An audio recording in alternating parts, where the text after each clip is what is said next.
In this video, I would like to discuss distillation of miscible liquid pairs type third. Distillation of miscible liquids type third, that is system with minimum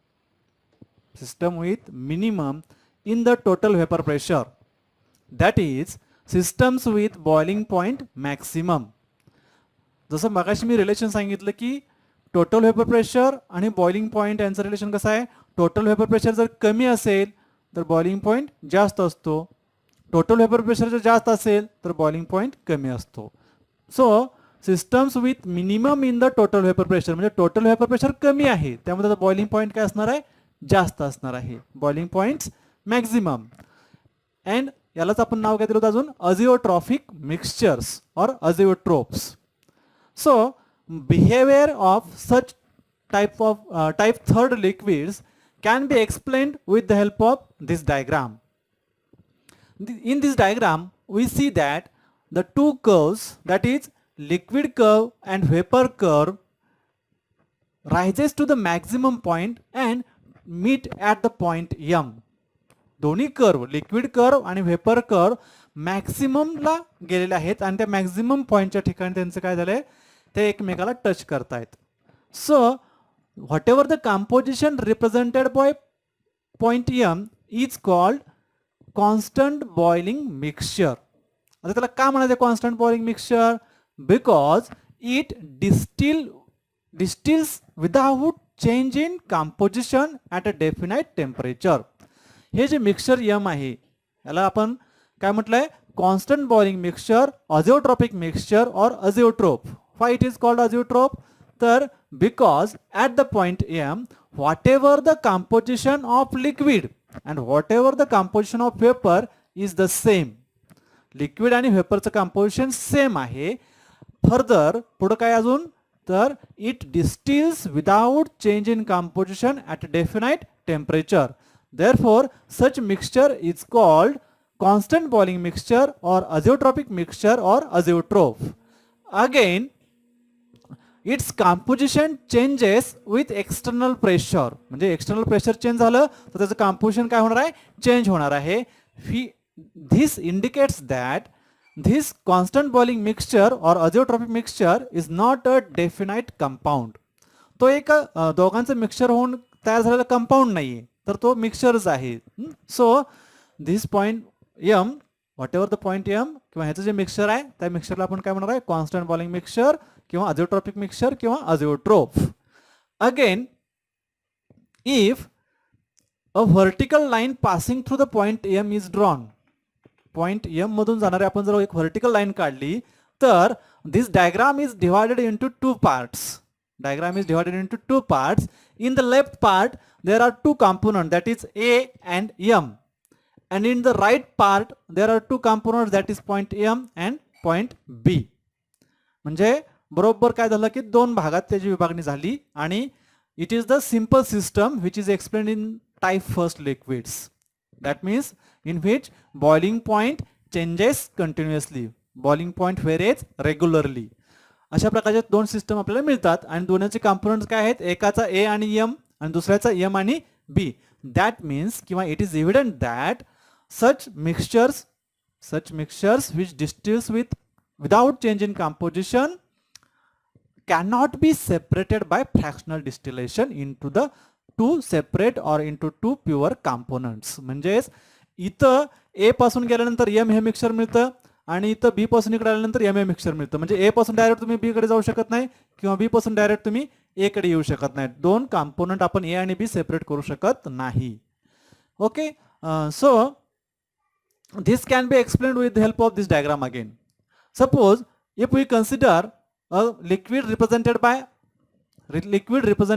L, and this L liquid boil at temperature T, whatever the vapor coming off, whatever the vapor evolves, that vapors are V.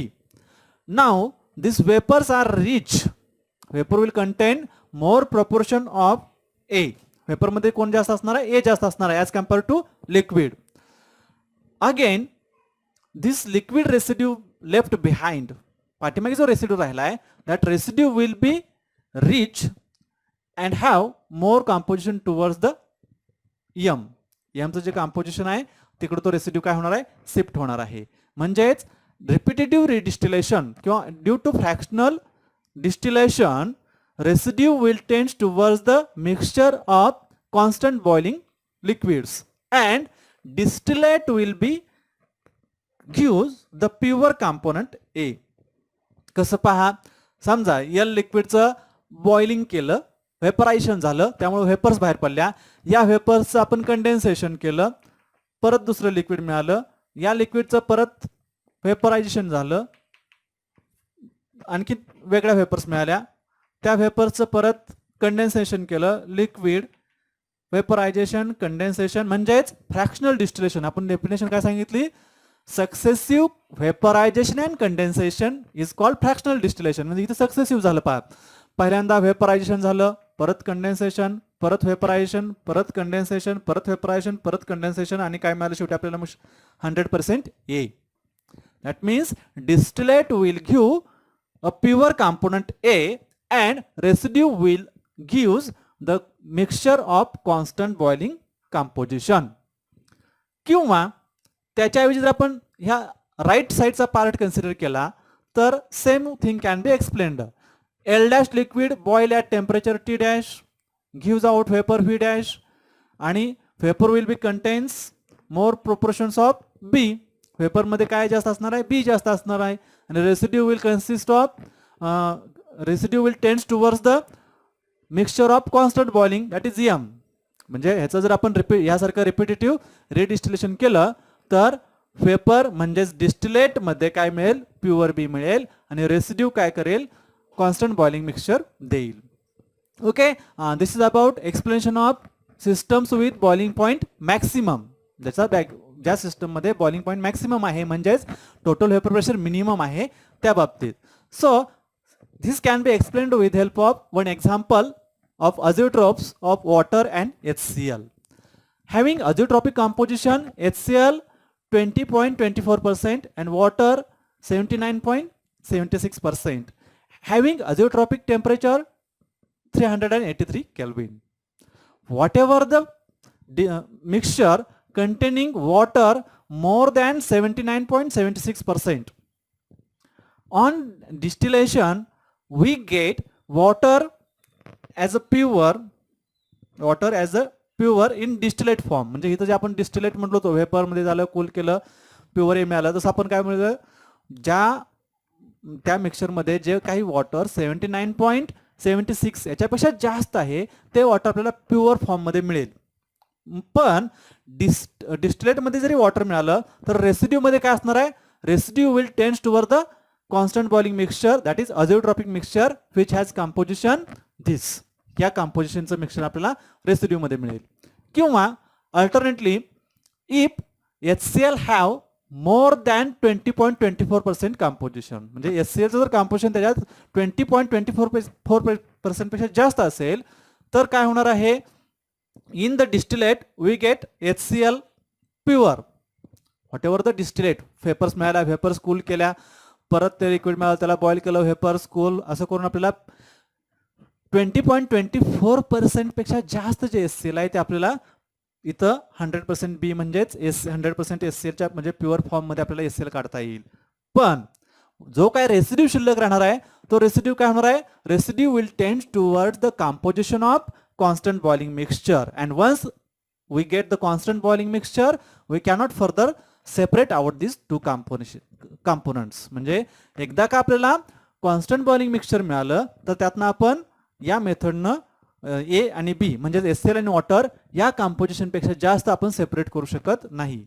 म्हणजे याच्यापेक्षा कमीपर्यंत, जास्त म्हणण्यापेक्षा याच्यापेक्षा कमी आपण काय करू शकत नाही, सेपरेट करू शकणार नाही. ह्याच्यापेक्षा जर जास्त असेल, वॉटर 79.76% पेक्षा जास्त वॉटर असेल तर ते सेपरेट करता येईल, किंवा HCl 20.24% पेक्षा जास्त असेल तर ते सेपरेट करता येईल. पण once this mixture attained this composition we cannot separate it into pure components.